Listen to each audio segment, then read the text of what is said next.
At first, I planned to make a leap to New Zealand, because I heard about the wonderful fjord, Milford Sound, with an airport built for 10 Plane 10. Once I flew over the high mountains of NZ, I thought that it is worth to make a flight over this island, from north, taking off from NZGB, Great Barrier, to Queenstown, NZQN, in the south.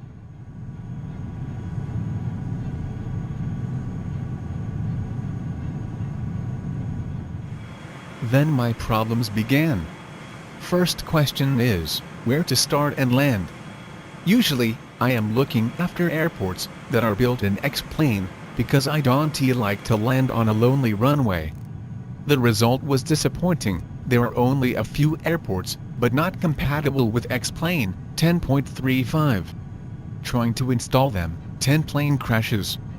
At least, I found one compatible and well-designed airport, NZQN, in Queenstown, located in Frankton, Otago. A regular scenic route between Queenstown and Milford Sound was first established by Southern Scenic Air Services, Limited, in August 1951. Mount Cook Airline was the pioneer of tourist flights into Queenstown. Services began on 6 November 1961, operating DC-3s. Now, the next step is to create the flight route and the approach to NZQN. This task became a mess. Waypoints of X-plane map don't appear in Navdata Pro.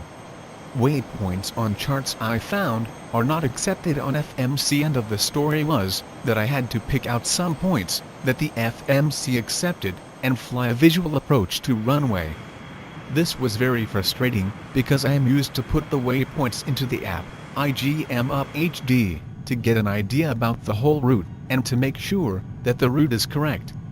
In fact, I was flying using the GPS 530, whereas I couldn't verify the route like on big aircrafts, and I went in trouble, as two waypoint, for some reason, took me far out of my plane route.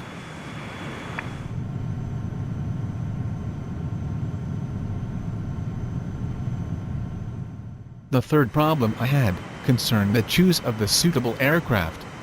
At first, I thought to fly this long route of 750 nautical miles with a one-engine middle aircraft.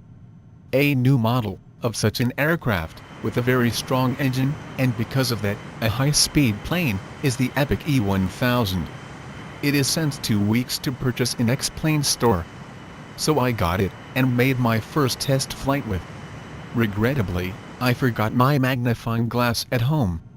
Sitting in the cockpit, at normal position, I am not able to read the knobs and push buttons like those of the AP.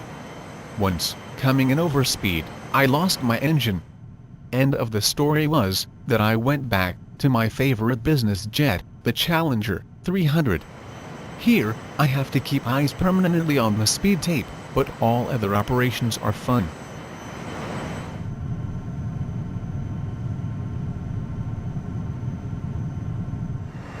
Flying over NZ at 9,000 feet, close to the mountain peaks, shows an exciting panorama of a diversified landscape. The country's varied topography and its sharp mountain peaks, such as the Southern Alps, owe much to the tectonic uplift of land and volcanic eruptions.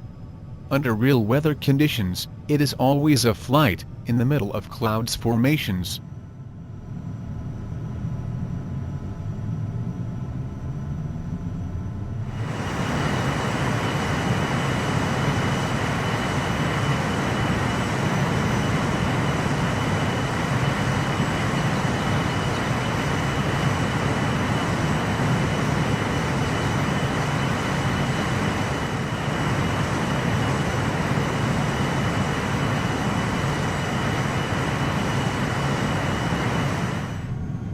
At approach began to NZQN, I had to descend from 9,000 feet to 3,000 feet under poor vision.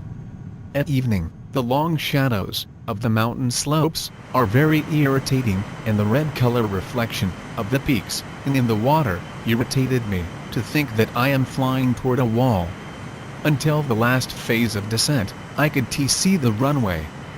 Then in the last minute, it became suddenly dark, and the runway lights went on, so I could land safe.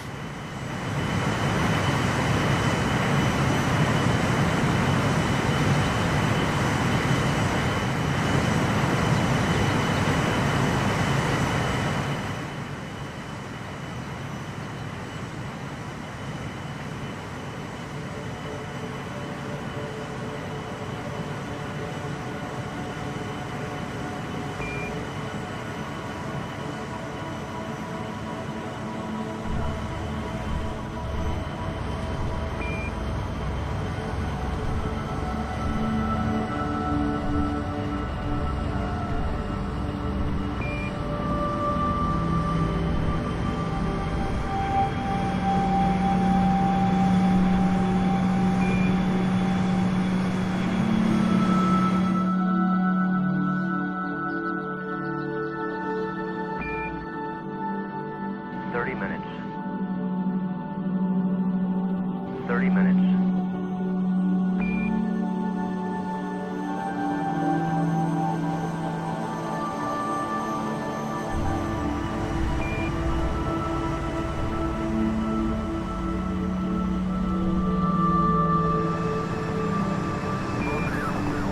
This is Houston, radio check.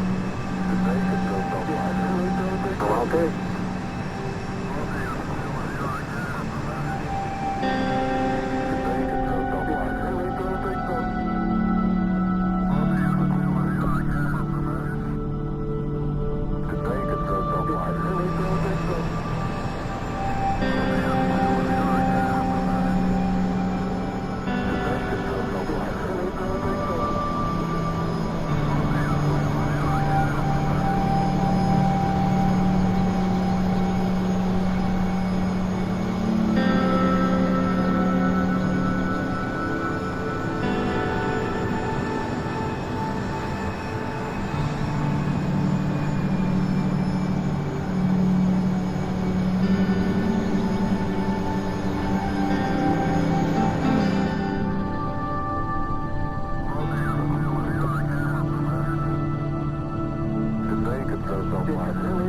Apollo 13, the age of Aquarius ended at 141 hours.